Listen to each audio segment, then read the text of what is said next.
We can't do this. Y'all got to stop doing this. Like Kaloy, you had a message last night where you said, oh no, these guys are out. We're going to be in trouble against the Cavs. No, we're not. We got Scotty and Jakob. And let's not consider the worst. Let's not get in a Michael Grange mindset is what I'm saying here. Yeah, I don't know. I'm going to brace for this too on the down low, but in some ways I still don't see it realistically. If I'm wrong, I'll come back around and say, wow, Ujiri did take a job with a shitty team in the league. And I'm actually shocked. But I'm telling you right now, in some ways, man, I'm telling you, what he had with us is so special and for so long and is such a thing. Everything after it will be paling in comparison. Every experience after the Raptors for Masai Ujiri will never measure up. Never measure up because it's just a special place, a special time, and a special thing that he created here in Toronto. And you can't just replicate that anywhere. In some ways, like I said, if he went to Dallas, he'd find out the ownership group sucks, is what he'd find out. And it would not be a fun job for him. I'm telling you right now. Neil's saying this. It's not about minutes. It's about the guys stepping up when the best player isn't on the floor. Around the 6 or 8 game, you test them. AJ will cheer them on. He knows he's good. I just think it's unnecessary, Neil. I mean, I've never heard this before. I've never heard of teams having to do this before. So I want to stop. Let's stop this discussion because in some ways I feel like your idea is silly. And I've kind of already explained that it's not necessary. And, we don't need to keep talking about it. So we'll just say that. Cass likes the singing. Me doing the George Michael, I guess. All right. You want me to get a dunk? I'll take a dunk. I'll take a dunk for my pipes. My singing pipes. Yeah, I feel like it is a careless whisper. It's like he's never going to dance again. Not the way that he danced with us ever again. Seriously. 108 for Lex on the dunk charts. Yeah, I want to be the who am I of the dunk world? Maybe I'm the Rex Chapman. I'm the Rex Chapman of the dunk world. Or maybe I'm like Kenny Skywalker. I don't know. Stargate saying, nah, I don't see Masai wanting the Dallas job. Yeah, I don't see that either. If he's returning to the NBA, it's either the Lakers president or a Silver's job. Nothing less. Other than that, he's done with the NBA. That could make sense. That's what Charles Barkley wants. Charles Barkley wants Masai Ujiri to be the next president and commissioner of the NBA after Adam Silver. Yeah, that's what Barkley says. He's advocating for this openly already, publicly. Is like if Adam Silver's not the commissioner of the NBA, he thinks Masai Ujiri should be the next one. That's I could see that. Kareem's saying way too early for Masai to indulge in the NBA again. Yeah, in some ways he's taken a year off. He's already kind of said that. And why would he want to come in and clean up a mess after somebody else? He wants a nice new situation, kind of like what he walked into when he was here in Toronto with Tim Lewicki. So, yeah, I think he is going to take a full year off. I think in some ways he could look at his friend Nick Nurse, or I don't know if they're still friends, and see, wow, Nick didn't take a year off like he said he needed to after being our coach. Like Nick's whole thing at the end of being the Raptors coach was, I'm burned out. It's 10 years and I've got to analyze what I want to do next year, saying all this cryptic bullshit. And then he gets fired for fucking being out of his ass and talking out of his ass. And he was saying he was tired, and he was run down and fatigued, and he was, and you can tell. And his health has suffered since he went to Philadelphia because he didn't take a year off. He should have probably taken a year off, but no, that wasn't on the timeline with Daryl Morey and their cahoots plan to get him as the Sixers coach from being the Raptors coach. So it's like that was a whole farce. But, seriously, you've been doing that job for so long. You maybe want to take some time just to vacation for a year and spend some time with your kids and your wife and just have a regular life for a little bit. And what, you got Russian and bail out the Dallas Mavericks? No, I don't think that's high on his priority list. I don't think it is. That's right. Yeah, it's way too early for Masai to indulge in the NBA again. That's what Kareem's saying. All right, Bondi Sports Center is here. Good morning. Thanks for the subscription. On my lunch break, he's definitely going to Dallas. He's going to Dallas? Why do you think that? Do you know Masai Ujiri personally? Do you understand his psychology? Have you been studying the Raptors like I have for 31 years? Do you understand the psychology of Masai Ujiri? You think he's definitely going there? I don't know. You're a new name, man. Yeah, he still lives here. His house is here, and he's in Toronto right now, probably. Like, seriously, he hasn't left town. His wife and his kids have their lives here. And it's not like he got traded to another team like a player would, and Ellen Schroeder and the Schroeder family got to jump all over the league because they're getting traded. Dennis is getting traded all over the place. This is not the same. He's an executive. And in some ways, his home base is Toronto. He made his life here. He's a Canadian citizen. And his kids are in school here. And his wife has her social circle here and the things she likes to do with her life here. And he's very adamant since he got dismissed by Ed Rogers. He still lives here. We know he's still here in Toronto. So I don't see this. I don't see this. And like I said, it's not like Texas is an attractive state to live in. Seriously, it's not. It's not. It may be for tax reasons, but everything else about Texas sucks. And in some ways, I don't think Masai is about going to Texas, even if Bondi Sports Center thinks that's true. But I don't know who this person is. And we don't know if they're a bona fide person that knows jack shit about the Toronto Raptors. We'll just say that. Stargate saying, kind of like Dwayne Casey, we know he's waiting to see if expansion is coming to Seattle so he can go for the president of that team. That's another scenario where I could see Masai going and doing that because that's a brand new slate where he has the power to control kind of what happens with that team. That's a scenario where I could see he could make, and it's a progressive city. I could see him wanting to be, Seattle's a much more palatable city than Dallas.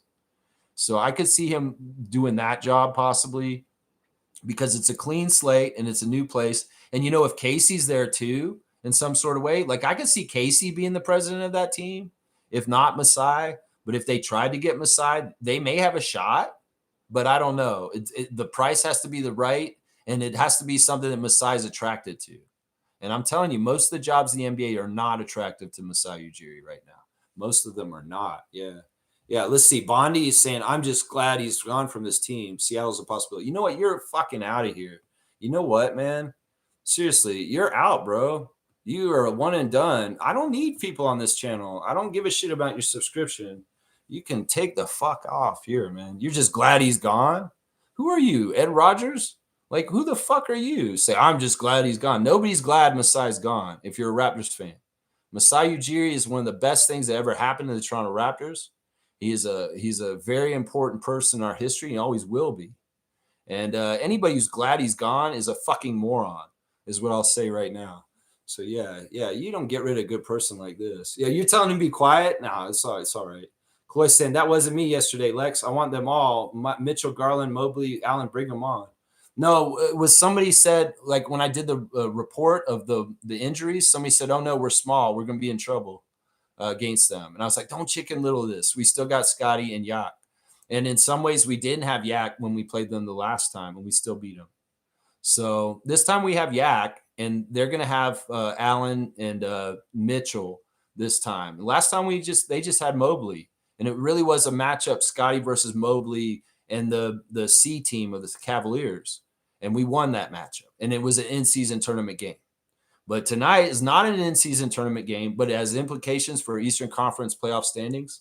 So Cavaliers don't want to lose and go down 2 games to us in the season series, because we could win the season series and it'll have a very important effect at the end of the year with the playoff seeding. So that's what I say. Bye, Felicia. Yeah, that's a really quick exit. That's very fast. Anybody's disrespectful to Masai Ujiri will get the fucking door immediately, because honestly, he didn't deserve to leave at all. He should still be in charge of our team right now. That's right. Yeah. Chloe's saying, hey, Lex, if we do get Gafford, does Mamu slot into the 4 and Colin go to the 3? It's really just more options for Darko. You know, it's different looks. Mamu is a small 5. In some ways, he's a very useful player in a lot of ways, but he doesn't exactly do what we need. So it's really kind of like this is a slot like Luke Cornett for the Spurs. You know, the Spurs have Wemby, they have Olynyk, and they have Cornett. And there's different looks. And in some ways, Sandro is in that Olynyk spot. We need somebody to be in that Cornett spot, and that would be Gafford. And that's really the thing, is we need a true center that can actually rebound and block shots, that's off the bench behind Jakob. And in some ways, it's kind of like insurance also if Yak does have back problems continuing the season. So that's kind of the way I look at it right there. Yeah. Kareem's saying, I wish I could just delete people in real life like Lex does on this channel. Well, that's kind of why I moved out to the forest. It's like, in some ways, I can very much control who I'm around in my real life. And I don't have to hang around with people. I mean, I lived in a very fucked up situation when I lived in Kensington Market, where I lived in a rooming house with like 12 other people. And some of those people were criminals. Some of those people were dangerous. Some of those people were actively getting into physical altercations with me to the point where the police were coming. So, I've gotten to the point where, yeah, I'm sick of living with people and I don't want to live with nobody other than if it was a significant other that shared my life with me. But otherwise, I don't really want to live with any roommates or any people like that. I got to that point where I was like, yeah, just sick of them. And I got out here. So it's been a good change. It's been a good change. Wayne's here. Morning, Raptor Freaks. Game day, baby. Anticipating a tough day. It's going to be a good matchup. It'll be a tough matchup to a degree, but you know what? This is where we got to test our mettle. This is where we got to see where we actually are. And you know what? We may be very pleasantly surprised about the outcome tonight because it comes through in a way that we're very happy. So let's just put it that way. The opportunity is there. These guys show up on a court and there's a jump ball with the referee and Josh Tiven. There's always an opportunity for the game to be a win or a loss. And you know what? I'm aiming for a win tonight, even if it's a tough Eastern opponent like the Cleveland Cavaliers. We got to remember, they played last night against the Miami Heat in Miami, and they traveled last night overnight to get back to Cleveland to play this game. So in some ways, they're in the detriment of the back-to-back with the travel. And we had a day off, and we've been rested, and we're in Cleveland already. So there are a couple of things that are in our favor for sure. All right, yeah, we'll do a classic card. Good call out right there. Let's see. Kareem saying, Allen and Mobley are soft bigs. We can body them with our guys. I hope Colin is in. Yeah, hopefully he's not sick later on today and he can play. Oh, this is interesting. Speaking of the Miami Heat, here's our card, classic card of the day. Let's see if you guys can see it and call it out real quick. It is classic. Let's see who knows this great legend of Miami Heat and Orlando Magic legend, I guess, too. Yeah, put that name in if you know who this guy is. Leo Routens knows who this guy is. That's right. Leo knows who this guy is. Let's see who knows. All right. Yeah, it's spelled differently, but I'll give it to Slug Deezy. He got the name is not right, either one, but it's fine. You guys want to see how you spell his name? It's like this. It's like this. It's that's how you spell his name. Ronnie Cycli, one N on there, but it is Ronnie, and I'm going to give it to Slug Deezy. He got it right enough. So yeah, I will give you 100 points on this classic card because it is a classic. We haven't had many classic players lately, but yeah, Ronnie Cycli is the card of the day, and Slug Deezy's got it. 100 points for Slug Deezy. Yeah, there may be more trivia points going towards classic cards because the trivia days aren't going to be as often as going on. And you know what? I want to finish my, Fiercey asked me the other day if I was going to do trivia on WNBA. That's what she asked. And I totally went over my head. That's what she asked. And I won't be doing trivia on the WNBA anytime soon because I don't do trivia on the WNBA. I do trivia on the Toronto Tempo. But there's no trivia on the Toronto Tempo because they haven't done anything yet. So I have to wait, and maybe there'll be some trivia about the Toronto Tempo as we start to accumulate history. And then I'll do more trivia on them. It's easy for me to do Raptor Freak trivia because we have 30 years of Raptors stats and players and all kinds of stuff to do. There's nothing with the Tempo yet. And I don't want to do a general WNBA trivia because in some ways that's not my forte. But there will be Toronto Tempo trivia days coming up for sure. But we have to build some history first. Is kind of where I'm looking at it. That's right. He looked like Sylvester Stallone. He did kind of, yeah. He's a Greek kind of guy. He was Greek. And yeah, he's interesting because he's also, the other thing about Ronnie Cycli is that he was very well off as a person already. He came from a very rich family already. And he didn't really need an NBA career with all that money. He just happened to be very tall and good at basketball. So yeah, he's an interesting player, Ronnie Cycli. And of course, he was a Syracuse Orangeman. And that's why Leo Routens likes him. That's right. That's right. Let's see. Syracuse. That's right. With Derek Coleman and Sherman Douglas. That's right. W Stream, W Community. All right. Let me do the rundown. 2.5 hours in. Did I miss any of my tabs? Guys, check on your fantasy teams. I'm losing to HC right now. I don't like it. I've got to figure out how I can try and catch up on him a bit because he is beating me. All right, let's do the rundown for the game tonight. Once again, the injuries for the Raptors are as such. Right now, it's Sandro Mamu is questionable due to his neck. Oshai is questionable due to his back. And Colin Murray Boyles is questionable due to sickness. So we'll see which one of those guys show up and which ones don't. We'll have to see. If I'm ranking them for possibilities of coming to play in this game, I think Colin's the most likely to play. Sandro's second and Oshai's third is what I'll say. On the other side, there are injuries for them too. Jalen Tyson is out for the game today.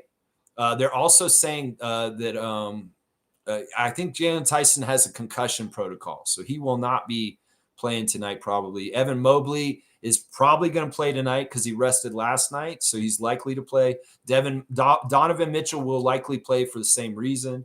Darius Garland is day-to-day due to his contusion on his toe, and Max Strus is out.